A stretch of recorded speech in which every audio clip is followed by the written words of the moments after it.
Blair of the Mounties.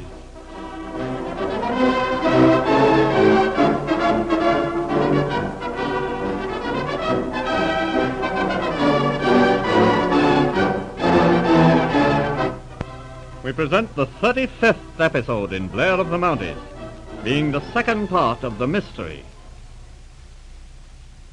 Into the quiet atmosphere of law-abiding England comes the thrilling news of piracy in the English Channel. £500,000 sterling stolen from the motor ship Ibex. The pirates disappear, leaving no trace. Suspicion points to Greystone Manor in Devonshire as the headquarters of the robbers. Mysterious radio messages in figure cipher puzzle the police and intelligence officers. Inspector Blair again takes up the trail.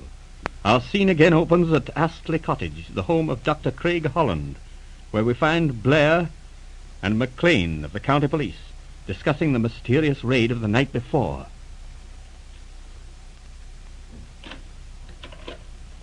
Inspector. Hey, Inspector Blair. What? Oh, hello, McLean. That you? What time is it? Nearly 5 o'clock. It's getting daylight. Well, what's he doing? Oh, nothing much. I've been down to Greystone Hall to look for Parsons. He was on watch last night. Did he see anything? Don't know, sir. He wasn't at the meeting place. I can't understand it. Oh, he'll turn up all right. I'm interested in this mysterious visitor we had last night. Oh, the man with a machine gun. Yes. Should be light enough to see if he's left any tracks. Losh, Inspector. That was the queerest thing I ever saw in my 20 years' experience. Did you get a sight of it? No, I just saw something moving in the bushes. Then that machine gun opened up. And I dropped on the carpet. Those bullets made a nice mess of the doctor's study. But what is so queer about this visitor? Well, I'll tell you. I got a view of him as he slept through the bushes. First, I thought it was a big monkey. What? Aye, you may well say that, sir.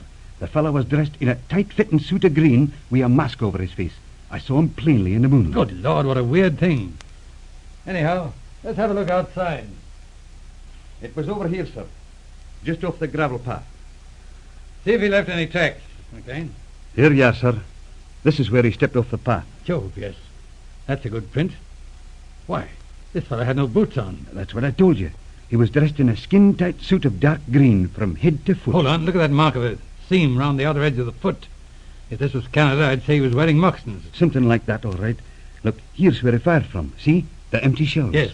Looks like a light Browning machine gun. About 30 caliber. Well, lucky he didn't get anybody.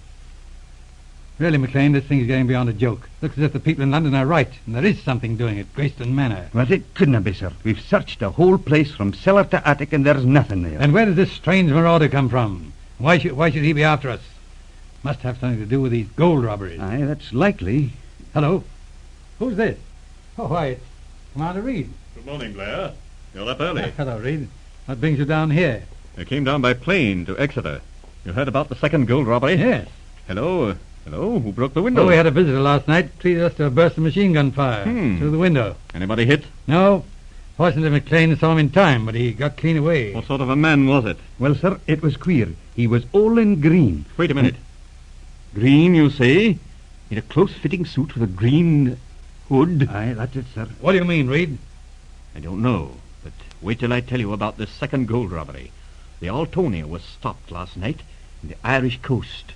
They got away with it again? Yes, they got away again. But the Altonia's a big liner. How'd they work it? This time they used 2 planes. The ship was stopped in the same way. The engines failed suddenly and the lights went out.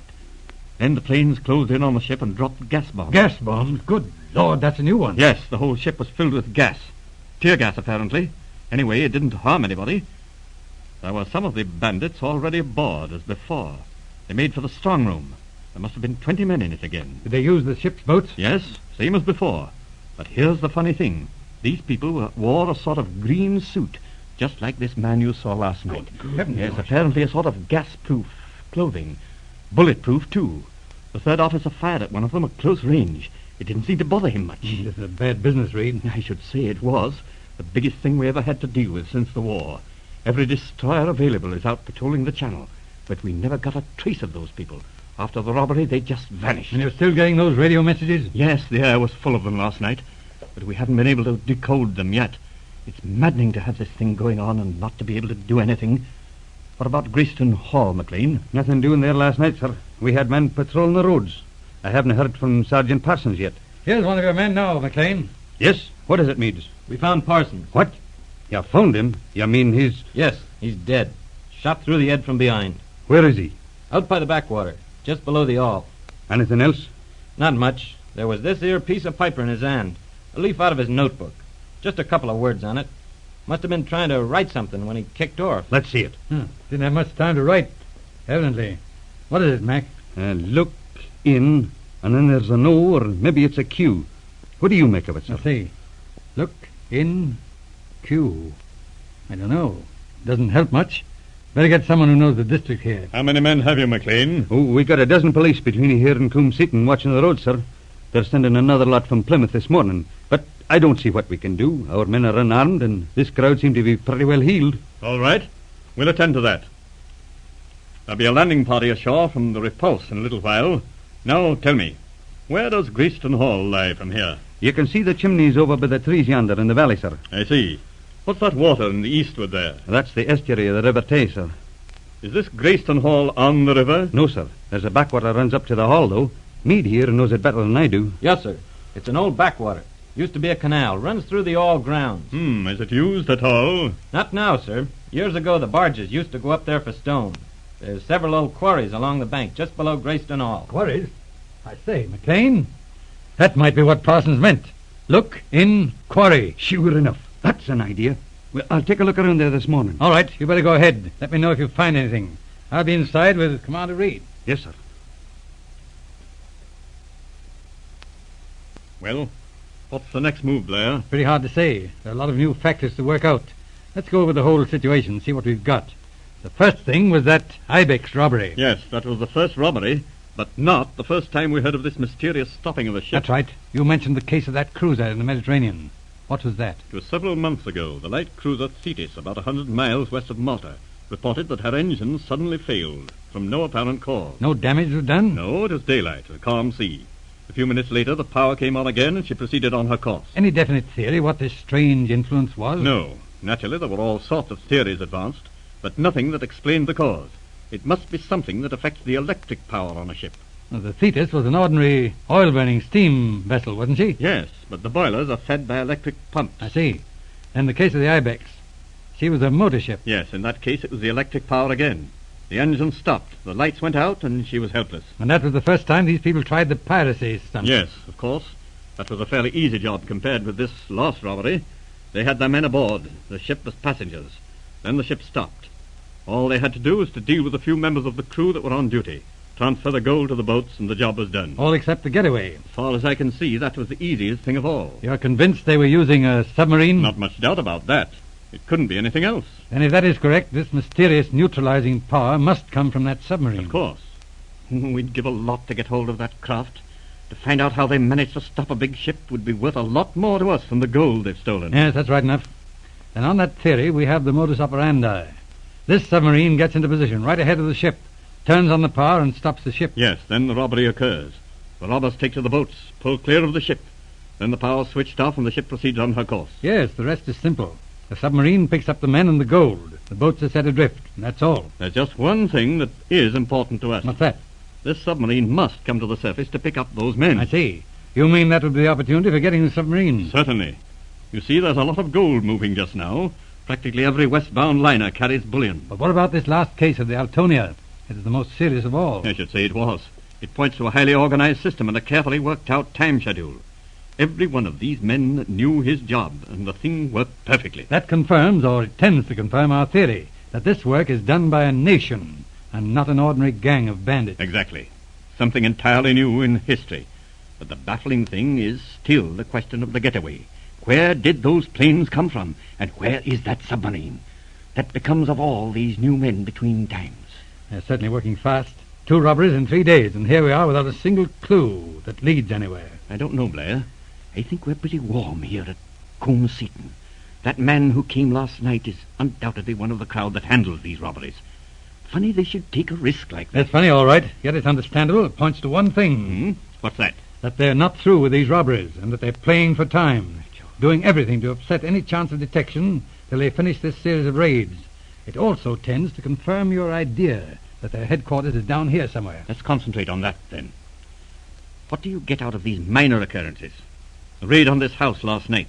Then the killing of that police sergeant near Greystone Hall. I was just thinking that over. In the first place, it suggests this to me. This series of gold raids is all in a cut-and-dried plan, made some time ago. That stopping of the Thetis in the Mediterranean was a sort of rehearsal. Yes, evidently. But where does that get you? Hold on, just consider that a minute. You've got a set of men carrying out a sort of blueprint job in which every detail was thought out. Yes, of course. Then you have these two minor incidents. Not in the plan. It points to the fact that the man in charge is a good executive, but not a good thinker. I see what you mean. These two local occurrences, particularly sending that man in the protective suit, were rather crude. Much cruder than the actual robberies, and it was a very dangerous risk to take. Maybe, but it indicates that they know we're on to their headquarters. Yes. If we could only get a line on those wireless messages. Oh, that reminds me. McLean gave me one message that they found on Swartz in that Waverton case. Ah, that's funny. Does it help any? Well, there's one thing about it. There was a notation in pencil. The letters O.T. over the first set of numbers. O.T. Reminds me of scripture lessons when I was a youngster. The only thing I can connect with the letters is Old Testament. Here it is again, Old Testament. I wonder.